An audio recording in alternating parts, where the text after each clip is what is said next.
Paix sur le précieux sang de notre Seigneur Jésus-Christ et le cœur immaculé de Marie.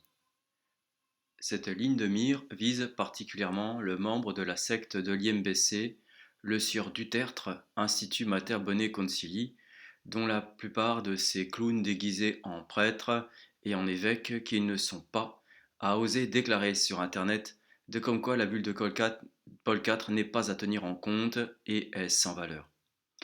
Pour qu'une bulle soit ratifiée ou dépourvue de sa valeur ou rendue caduque, il faut l'intervention d'un souverain pontife pour le faire.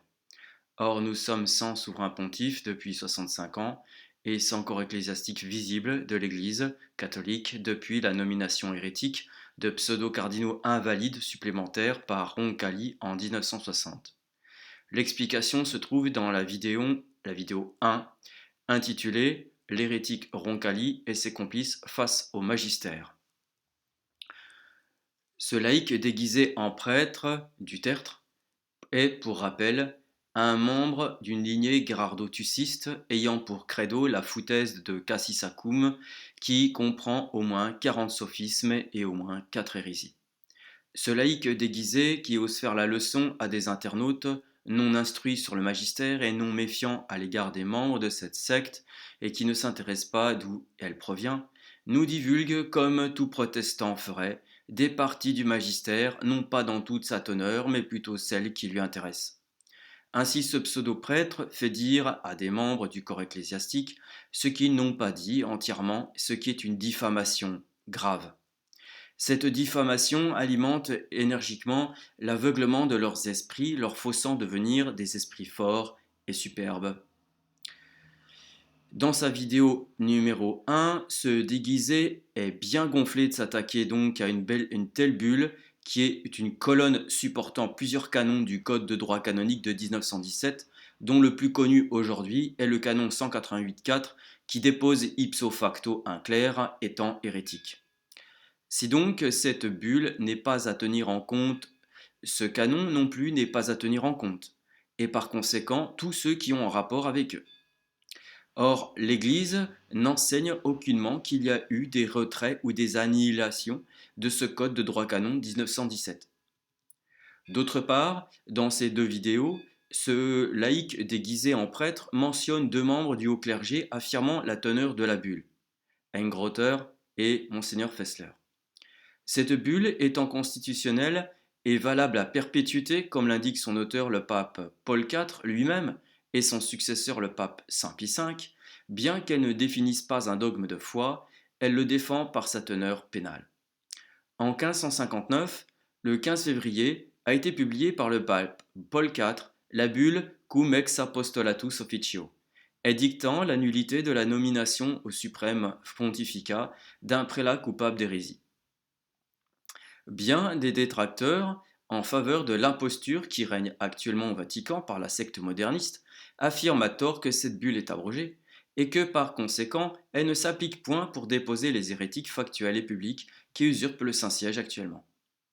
Nous allons ici démontrer que cette bulle est toujours en vigueur et bien qu'elle ne soit pas dogmatique mais pénale, de par sa teneur constitutionnelle, comme le dit Saint Pie V, elle s'applique aux hérétiques que l'on prétend actuellement et depuis 66 ans pour des papes, puisque le contenu de cette bulle déclare nulle et sans valeur l'élection d'un souverain pontife si celui-ci tomberait dans l'hérésie ou le schisme, en acte ou en déclaration. Pour repérer où se trouverait la condamnation d'un hérétique, nous citons ici par exemple le canon 2316. Citation, il est suspect d'hérésie celui qui spontanément et sciemment aide de quelque manière que ce soit la propagation de l'hérésie ou communique in divinis avec des hérétiques contre ce qui est prescrit au canon 1258. Nos détracteurs affirment que cette bulle est abrogée par le Code de droit canon de 1917 au canon 6 comprenant 6 alinéas. J'en cite 2. Sur la plupart des points, le Code maintient la discipline préexistante, sans s'interdire d'y apporter les changements jugés opportuns. C'est pourquoi. Ici, quatrième alinéa, s'il est douteux qu'une prescription du Code soit en divergence avec l'ancien droit, il faut s'en tenir à ce que décide ce dernier. Sixième alinéa, les dispositions des autres lois disciplinaires en vigueur à la promulgation du Code, qui ne sont reprises dans le Code ni explicitement ni implicitement, ont perdu toute valeur. Exception est faite pour celles qui se trouvent dans les livres liturgiques, approuvés ou qui viennent du droit divin, soit positif, soit naturel. Fin de citation. En effet, et alors justement ici, la bulle de Paul IV est une condamnation pénale non douteuse puisqu'elle protège l'infaillibilité pontificale, autrement dit, qu'un pape ne peut pas errer lorsqu'il enseigne la foi et les mœurs ex cathedra. Un pape ne peut pas être hérétique et pape à la fois, comme le dit expressément le numéro 188.4 de ce même droit canon de 1917. C'est un numéro que nos détracteurs ne citent point, mais vous, oui. Le voici. Par tacite renonciation, admise par le droit lui-même, tout office devient vacant par le fait même et sans aucune déclaration, si le clerc, quatrième alinéa, défaille publiquement de la foi catholique.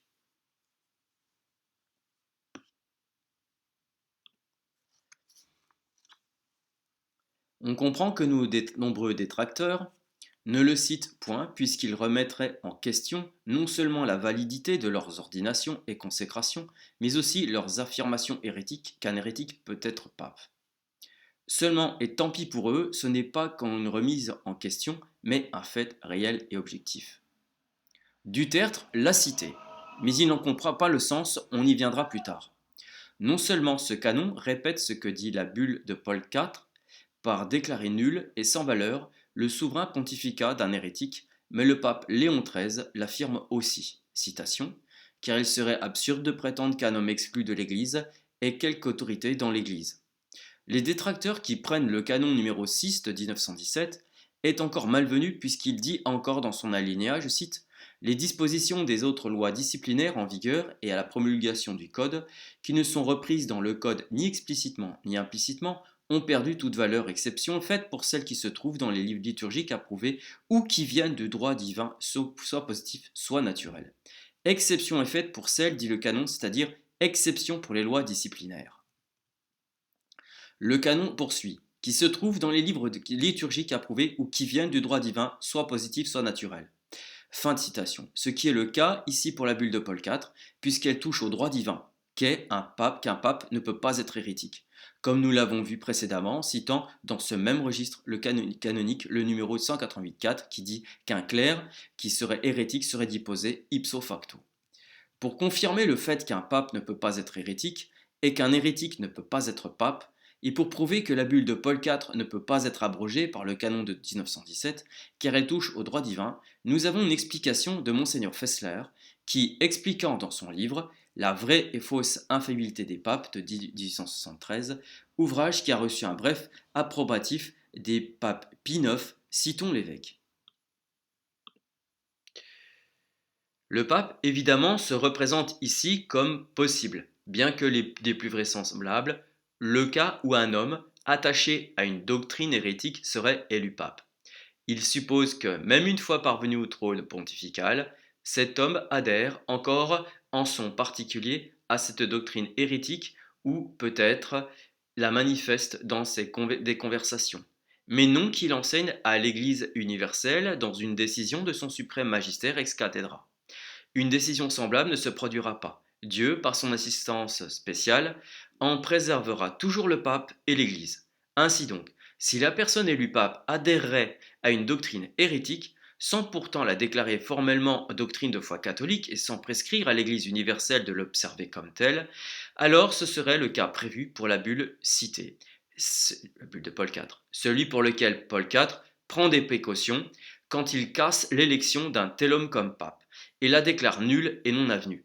C'est un des cas que les théologiens ont en vue lorsqu'ils disent que le pape peut errer comme personne privée, homo privatus, dans une question de foi, si on le considère simplement comme homme avec son opinion purement humaine sur une doctrine de foi. Mais il ne saurait errer lorsque, comme pape, comme suprême docteur de l'Église catholique, en vertu de l'assistance spéciale de Dieu que Dieu lui a promise et accordée, il définit solennellement la doctrine révélée de Dieu et prescrit à l'Église de la tenir fidèlement. On comprendra facilement les paroles du préambule de cette bulle, où le pape exprime cette considération qu'il serait dangereux qu'un pape, même dans sa vie privée, fut partisan d'une hérésie et que ce fait pourrait amener de graves complications, puisque la même personne considérée comme homme privé serait coupable d'hérésie, et par suite tomberait sous le coup des lois pénales édictées comme hérétique, tandis qu'en qualité de pape, elle n'aurait personne au-dessus d'elle pour la juger. Fin de citation du cardinal Fessler.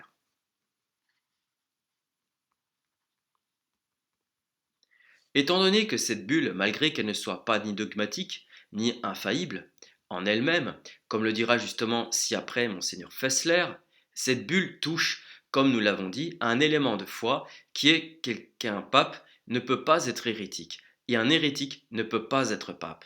Cette bulle de Paul IV est valable à perpétuité, et ne peut pas être abrogée, car soutenue perpétuelle par son auteur et par Saint Pie V, pour les raisons que nous avons évoquées et que je redis ici. Elle touche à l'infaillibilité pontificale, c'est un dogme. En matière de foi et de mœurs, lorsque le pape définit un dogme touchant à la foi et les mœurs, comme nous l'avons vu avec monseigneur Fessler à l'instant. Cette bulle ne définissant pas un dogme, elle ne peut pas être tenue comme dogmatique, mais qui a une teneur constitutionnelle, comme le dit Saint Pie V. Mais vu qu'elle condamne l'hérésie, savoir l'erreur qui touche au dogme, elle ne peut être qu'être perpétuelle et toujours en vigueur. Citation de Saint Pie V. Validité de cette bulle cum expectapulus ex apostolatus officio du 15-12-1559, article 6, confirmé par Saint Pie V, motu proprio inter multiplices du 21-12-1556, première année de son pontificat. Citation. En outre, marchant dans les traces de notre prédécesseur, d'heureuse mémoire, le pape Paul IV, nous rénovons par la présente la teneur de la constitution de ce même pontife contre les hérétiques et les schismatiques, donnée à Rome près de Saint-Pierre en l'an de l'incarnation de notre Seigneur 1559, le 15 février, la quatrième année de son pontificat. Nous la confirmons et voulons et ordonnons qu'elle s'observe inviolablement et au détail près, selon son enchaînement et sa teneur. Fin de citation du pape Saint Pie V. Or voici ce que dit monseigneur Fessler dans l'ouvrage La vraie et la fausse infaillibilité des papes, 1873, page 105-106, concernant le type de cette bulle. Citation. Il est absolument certain que cette bulle n'est pas une définition de foi, une décision doctrinale, un jugement ex cathedra. Elle est évidemment un acte émanant du suprême pouvoir législatif et pénal des papes, mais non de leur suprême autorité doctrinale. Le Concile de Vatican dit « Lorsque le pape, remplissant la charge de pasteur et docteur de tous les chrétiens en vertu de sa suprême autorité apostolique, définit qu'une doctrine touchant la foi ou les mœurs doit être tenue par l'Église universelle. Dans cet extrait infaillible est pris le verbe définir. Or, la bulle ne définit rien, elle condamne et rappelle que citation de la bulle du pape Paul IV.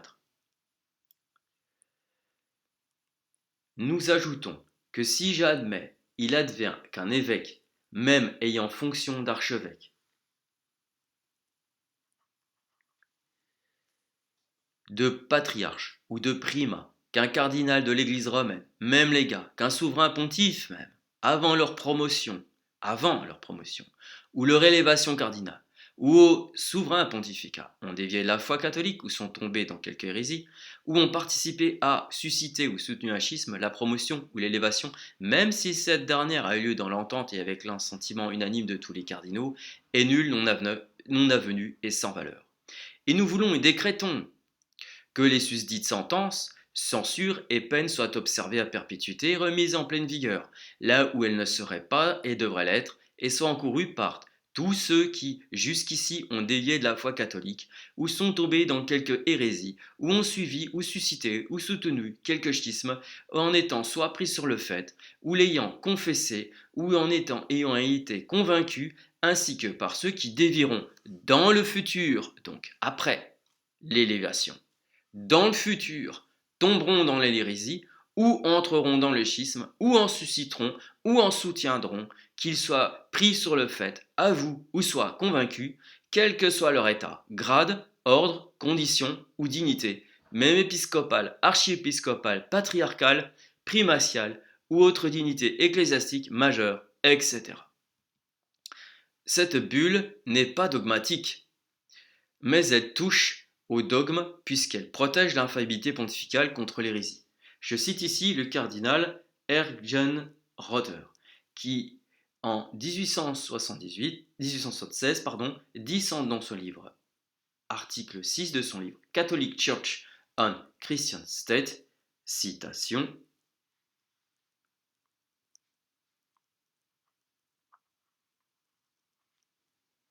en ce qui concerne la partie autoritaire de la bulle en question, elle ne contient que des sanctions pénales contre l'hérésie, qui appartiennent incontestablement aux seules lois disciplinaires. Déduire de l'introduction une décision doctrinale émanant de l'autorité papale est tout simplement ridicule. Fin de citation. Ah oui, pardon. Paul IV renouvelle les censures et les lois pénales et les censures et pénales que ses prédécesseurs, agissant de concert avec les empereurs, avaient émis contre diverses hérésies. Il désire qu'elles soient observées partout et mises en vigueur là où elles n'ont pas été appliquées. Fin de citation. Dutertre insiste plus sur le fait, dans sa vidéo, qu'il ne s'agit pas de doctrine, mais de pénalité, en qualifiant et répétant plusieurs fois que cette explication du cardinal est un peu piquante. Piquante, pourquoi? Ceci est fait exprès de sa part pour noyer le poisson, c'est-à-dire pour amoindrir l'importance de la condamnation pénale, en insinuant que si ce n'est pas dogmatique, c'est d'une faible teneur à considérer. Ceci peut écarter ainsi la gravité du fait qu'un hérétique ne peut pas être canoniquement élu.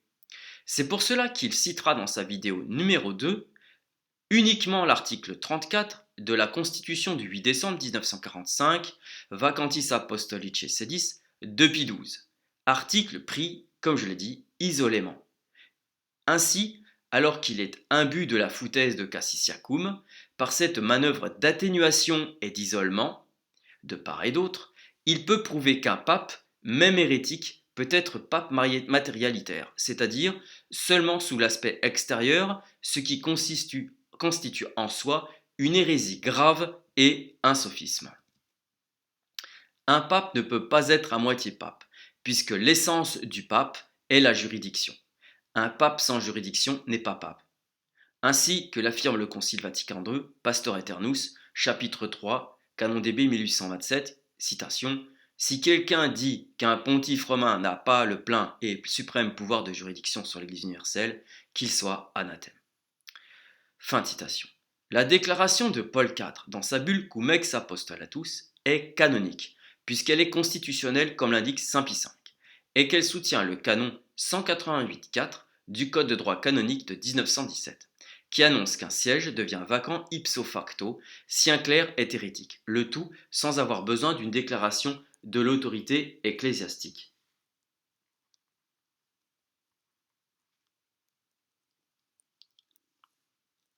Voici la citation exacte. Par tacite renonciation admise par le droit lui-même, tout office devient vacant par le fait même et sans aucune déclaration, si le clerc défaille publiquement de la foi catholique, comme nous l'avons vu au début de notre vidéo. Dans sa vidéo 2, Dutertre a bien du mal à expliquer la teneur de ce canon, tout simplement parce qu'il ne veut pas admettre sincèrement qu'un hérétique n'a factuellement aucun droit au privilège de l'Église. Les citations qui suivent expliquent ce canon 188.4 d'une certaine manière. Écoutons d'abord des citations qui affirment ce fait. Saint Jérôme: c'est pourquoi l'hérétique est dit condamné par lui-même. Car le fornicateur, l'adultère, l'homicide et les autres pécheurs sont expulsés de l'Église par les prêtres, tandis que les hérétiques, prononçant une sentence contre eux-mêmes, s'excluent de l'Église par le propre arbitre. Fin de citation. Saint Robert Bellarmine dit: il est prouvé par des arguments d'autorité de raison que l'hérétique manifeste est déposé ipso facto. L'argument d'autorité se base sur saint Paul, Tite 3,10, qui ordonne d'éviter l'hérétique après 2 avertissements, ce qui revient à dire après qu'il ait manifesté une obstination manifeste. Et il l'entend avant toute excommunication et sentence d'un juge, comme l'écrit saint Jérôme en Tite 3,10, où il dit que les autres pécheurs sont exclus de l'Église par une sentence d'excommunication, tandis que les hérétiques se coupent d'eux-mêmes du corps du Christ.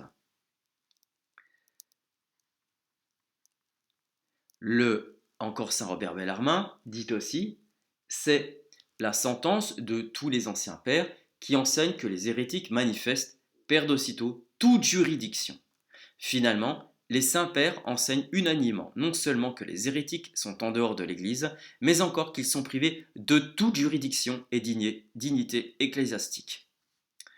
Le canon 192 nous dit: la privation d'un office est encourue de par le droit même, ipso jure, soit du fait du légitime supérieur. Dutertre est un laïc menteur, charlatan et déguisé en prêtre qui a appris de fausses doctrines venant d'hérétiques invalidement ordonnés sans juridiction aucune, puisqu'ils viennent de la lignée schismatique guérardo-tuciste de l'IMBC. Dans sa vidéo 2, se déguiser cite à la 21e minute environ un passage de Pie XII tiré de sa constitution du 8 décembre 1945, Vacantis Apostolicae Sedis. Il s'agit de l'article 34 de cette constitution.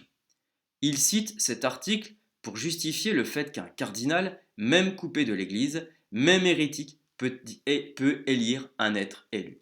Il se sert de cet article 34 pour abolir la bulle de Paul IV. Voici cet article 34 repris par Dutertre, qui n'est pas cité en entier et qui s'est affiché à l'écran depuis 1 minute.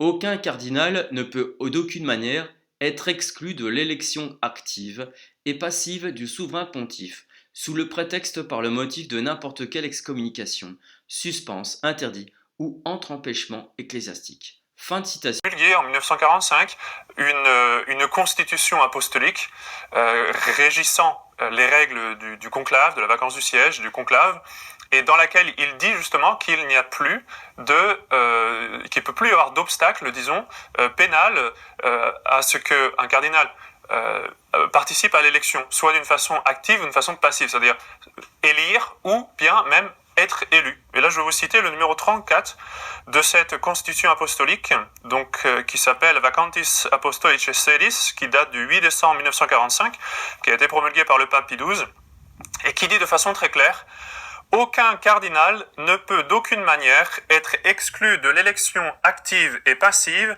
du souverain pontife sous le prétexte ou par le motif de n'importe quelle excommunication, suspense, interdit ou autre empêchement ecclésiastique. Donc voilà, c'est très clair. Donc si la bulle de Paul IV, et de fait la bulle de Paul IV avait mis justement certaines restrictions, certains empêchements qui étaient d'ordre pénal, eh bien, en vertu du document de Pie XII, de toute façon, on est sûr, au minimum, qu'à ce moment-là, ça n'était plus en vigueur. Le dernier... Ici, il ne cite pas l'article en entier. Pourtant, la suite a toute son importance de cet article 34. Voici la suite, citation de Pie XII. Nous suspendons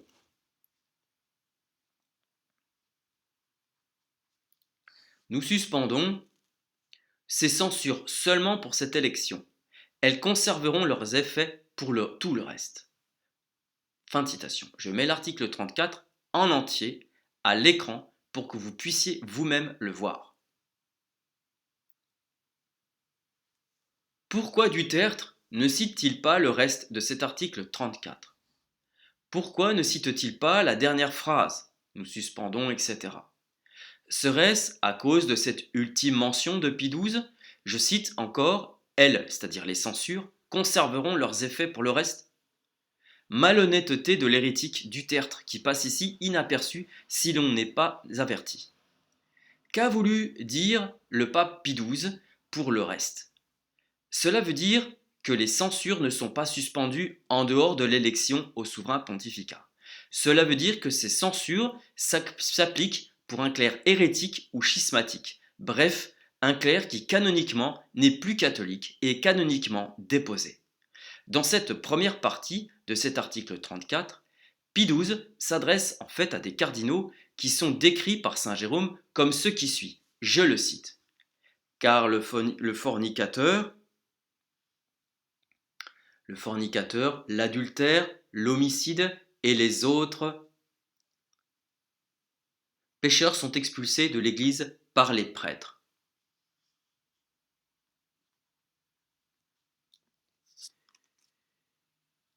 Et ces cardinaux-là, ces grands pécheurs-là, peuvent élire et être éligibles. Par contre, les cardinaux qui, comme décrit par saint Jérôme, qui sont, je le cite, tandis que les hérétiques, prononçant une sentence contre eux-mêmes, s'excluent de l'Église par leur propre arbitre.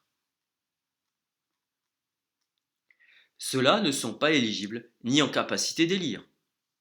La suite de ma démonstration va le prouver. En effet, l'explication de l'article 34 est complétée dans l'article 36, juste après cet article 34. Voici la citation de Pie XII qui s'affiche à l'écran. Les cardinaux canoniquement déposés, ou ceux qui, avec le consentement du pontife romain, ont renoncé à la dignité cardinalice, n'ont aucun droit pour l'élection. Bien plus, pendant la vacance du Saint-Siège, le Sacré Collège lui-même ne peut rétablir et habiliter même pour voter les cardinaux qui ont été privés par le pape du droit de voter ou déposer par lui. Fin de citation. Vous avez bien entendu, les cardinaux canoniquement déposés, ou ceux qui, avec le consentement du pontife romain, ont renoncé à la dignité cardinalice, n'ont aucun droit pour l'élection. Ainsi donc, cet article 36 s'oppose radicalement à la démonstration qu'a tenté de faire du Tertre en voulant abolir la bulle de Paul IV par Pie XII. Pie XII affirme dans cet article 36 que des cardinaux déposés ipso facto n'ont aucun droit à être élus pape, ni à élire un pape. Leur élection est donc sans valeur. Ainsi, la bulle de Paul IV s'applique toujours bien. Et même Pie XII la remet ici en valeur. Pie XII, dans son article 34, mentionnant que, citation, « les censures conserveront leurs effets pour le reste », respecte même ce que dit le cardinal Hergenrother, qui dit, je cite, et je rappelle ici, « Paul IV renouvelle les censures et les lois pénales que ses prédécesseurs, etc. » Pie XII s'adresse bien ici aux non-éligibles, c'est-à-dire les hérétiques et les schismatiques. Si Pie XII avait voulu abolir la bulle de Paul IV, logiquement, il aurait dû aussi faire abolir une dizaine de canons contenus dans le Code de droit canonique de 1917, puisque justement la bulle de Paul IV, certaines parties, soutient au moins une dizaine de canons qui sont dans le droit canonique de 1917, comme nous l'avons vu. Or, où sont ces suppressions dans sa constitution Vacantis Apostolicae Sedis ou ailleurs? Elles ne se trouvent nulle part, ces suppressions. Ainsi donc, comme je l'ai dit, ce faux prêtre de l'IMBC joue au protestant qui prend une partie pour le tout, en prenant une partie de l'article 34, sans mentionner non plus aucunement cet article 36, qui se situe pourtant juste après l'article 35, soit 3 lignes au-dessous. Il fait donc dire à Pie XII ce qu'il n'a pas dit en affirmant que Pie XII aurait aboli la bulle de Paul IV. C'est de la diffamation mêlée de duplicité et de mensonges éhontés. Ce qui prouve bien que c'est un énième loup déguisé en brebis. Qu'a voulu dire Pie XII dans son article 34? Comme nous l'avons vu, tout simplement qu'il ne s'adresse pas à des cardinaux canoniquement déposés, alors pour une élection. Seulement être canoniquement déposé est matière grave puisqu'il concerne une inéligibilité soit pour un schismatique soit pour un hérétique puisque ces deux types de pécheurs ne font plus partie de l'Église. Le pape Pie XII le rappelle dans son encyclique Mystici Corporis, citation, « Certes, toute faute grave ne sépare pas de sa nature, comme le font le schisme, l'hérésie ou l'apostasie, un tel homme coupable de l'Église. » Or, Paul IV s'attaque bien à ces deux types de pécheurs, c'est-à-dire les hérétiques et les schismatiques, qui ne peuvent ni avant ni après une pseudo-élection être éligibles. Ce qui dément formellement ce faux prêtre hérétique du Tertre en occultant totalement l'article 36 de la Constitution Pie XII. Cette duplicité que l'on retrouve chez ce sectaire, et chez Dutertre, et chez tous les sectaires, est insupportable. Insupportable aussi de ne pas tenir compte des avertissements par des catholiques dans les commentaires sous les vidéos de Dutertre. Se fait une joie de supprimer. Donc voici la preuve en image d'un commentaire sous les vidéos dont Dutertre se fait une voie de supprimer ici. Voici la preuve. C'est les encadrés. Manœuvre du rapace pétri de superbe. Ainsi donc, à nous détracteurs hérétiques et anticatholiques, notre démonstration est encore ici faite. Dutertre est un dangereux hérétique de la secte de l'IMBC qui a pour personne des pseudo-consécrateurs issus de différentes lignées sectaires hérétiques allant jusqu'à des sectes satanistes comme l'OTO. Une belle mafia semée d'hérésies, de sophismes en tout genre et de scandales infernaux, comme nous l'avons vu dans une vidéo des vidéos même consacrées à cet effet. Pour rappel et apprendre par cœur, il est bon de savoir que la bulle de Paul IV est une condamnation pénale à teneur constitutionnelle, selon Saint Pie V lui-même supérieur à Monseigneur Fessler et supérieur également au cardinal Engelrother. Bulle constitutionnelle qui déclare nulle et sans valeur toute élévation au souverain pontificat parmi d'autres, et cette bulle est toujours et encore en vigueur. Toute élévation au souverain pontificat, évidemment, si on s'aperçoit que ce souverain pontificat, que ce pape, ce pseudo-pape, était hérétique, avant ou après son élévation. Cette bulle confirme que le pape est garant de la foi en condamnant un usurpateur hérétique et schismatique. Cette bulle est liée au dogme de l'infaillibilité pontificale puisqu'elle la protège, ainsi que le confirme Pie XII qu'un cardinal déposé canoniquement n'est pas éligible. Donc, ceux qui affirment le contraire et veulent défendre donc qu'un hérétique peut être pape tombent dans l'hérésie eux aussi. Citons pour finir le dictionnaire de théologie catholique, DTC × 301, l'Église a toujours considéré non seulement la confession publique de la foi comme obligatoire en général et objectivement, mais encore l'apostasie comme subjectivement criminelle et dans tous les cas. C'est un des crimes principaux qu'elle soumettait dans tous les cas à la pénitence publique et à la plus rigoureuse, supposant par conséquent que le fidèle est toujours responsable. Donc la thèse qui admet les cas d'apostasie légitime est opposée à la pensée et à la doctrine de l'Église. Gloria natissimis Deo et intera pax omnibus bone voluntatis.